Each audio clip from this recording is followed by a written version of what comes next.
Well, hey guys, welcome to the channel. So, it's PVD season again. If you're watching this video, if you clicked on this video, it's because UPS is doing their annual personal vehicle driver.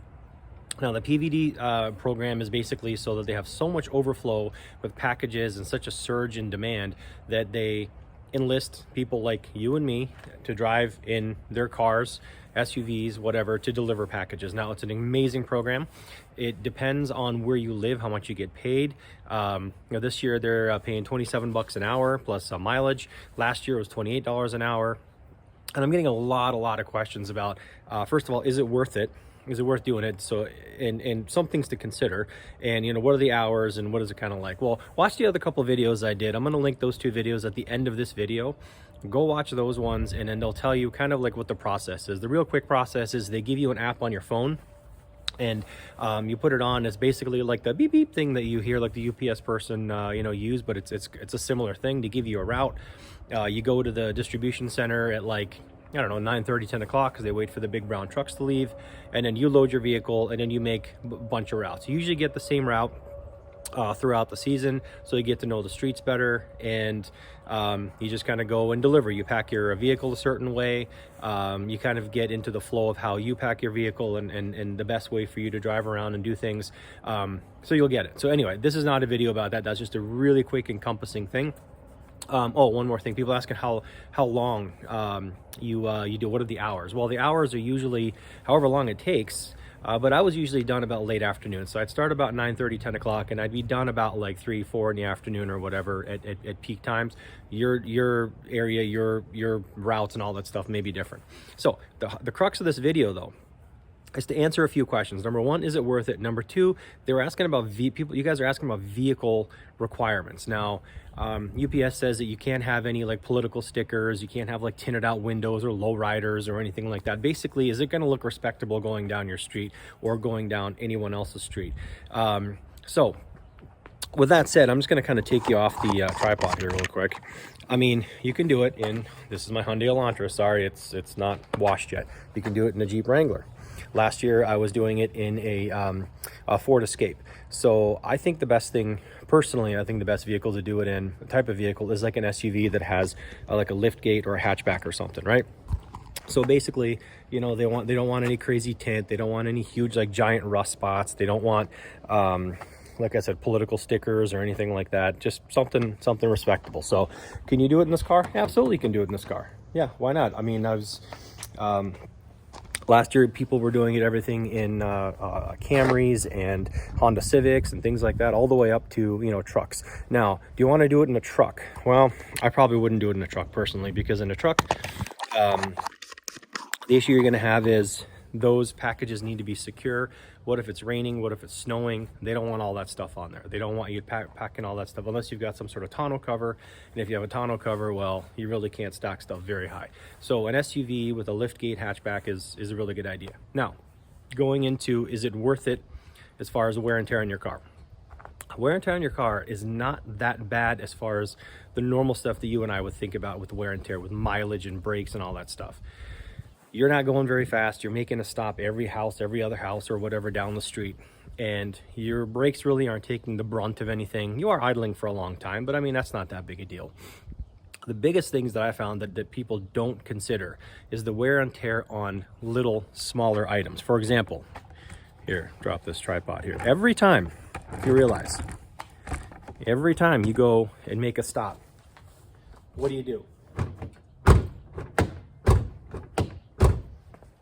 And I would be making probably, I don't know, anywhere from, for my route that I was doing, it was probably like 80 some stops with like 120, 130 packages or whatever total. You're probably going to stop more than that. You might miss a house. You might kind of screw up the route that you're going on. You may not have like the best plan and all that stuff. Every time you get in and out of this thing, these things are plastic.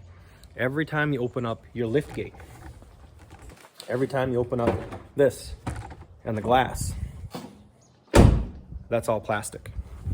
So when you figure the amount of wear and tear that you put on on just simple things like latches and plastic handles and things like that, that's the kind of wear and tear that you really need to be aware of. Same also with, if I can do this here real quick, sorry, my car's kind of dirty inside. is, I mean, you know, on cars right here, that's the highest wear spot, because that's where the driver gets in and out, and you kind of roll out of your car, you kind of move over, and that's where the weight is and all that stuff. There's a lot of wear and tear. Well, that's from like normal wear and tear. If you're going to be doing this for the next month, well, by the time this video comes out, month and a half, or if you've been doing it for 2 months or whatever, even a month, every single day you're rolling in and out of that seat, causing, that's where the seats start to crack and the foam compresses and things like that. You're putting a whole lot more wear on that thing in one day than you're probably doing in a month of normal driving. So that's just another thing to consider. So I'm not saying don't do it. I'm just saying weigh the options. There's damage, quote unquote, or wear and tear that happens to your car that normally people think about, like I said, with brakes and idling and you know, that kind of stuff, stop and go. That's really not the case, because you're going so slow. You're literally crawling from house to house. The big problem potentially is the wear and tear on your doors, latches, lift gate, because you're getting in and out every single time. Now I know what you're thinking. You're like, oh, I'm just going to do several houses at a time. That's a good idea, but it really doesn't work out that way. I'm gonna tell you that right now, because by the time you're walking with packages and stuff like that, you may be able to do like 2 houses at a time. But get that idea out of your head where you're just going to kind of walk up and down the street. It's just, trust me, it's not going to work out for you. What you're going to end up doing is you're going to get in your car, drive a house, get out. Get in your car, drive a house, get out. Get in your house, okay? So every single time, in and out, in and out, in and out, in and out. So you're going to cause a lot of you know, potential wear and tear that way. Also, if you're not careful packing your vehicle, you know, you got big boxes obviously and things like that, but if you're not really careful packing your vehicle, you might have you know, like the liners, for example, overhead liners. You got to be careful that the box doesn't cut that not carpeted, but the liner on your on the inside of your roof of your car, that it doesn't kind of like, if you have leather in there, that it doesn't like cut the leather or anything like that. You just got to be careful doing that kind of stuff. So anyway, those are just the few things that I wanted to bring to everyone's attention. Again, I'm getting a lot of questions. I probably answer a lot of questions for, you know, several a day from you guys from the other 2 videos about how everything works. Is it worth it? You know, go watch those videos. Go watch them. It's a little more in depth about your day and all that stuff. But again, this one was just to be like, hey, is it worth it? For me, I would say if you have, personally for me, if you have some sort of like liftgate SUV or in a Jeep like this one, I probably wouldn't, you know, I could do it in my car, I suppose, too, but I mean, same deal. The more you can pack in, the more efficient you can be, more runs you can make, that kind of stuff. So weigh those options, see what they're going to pay you for whatever they're going to pay you in your city, and then just keep the things we just talked about in mind. That's it. Other than that, you know, the cold as well too. Last year it wasn't very cold, you know, all the way until like the end of December. I'm in Minnesota.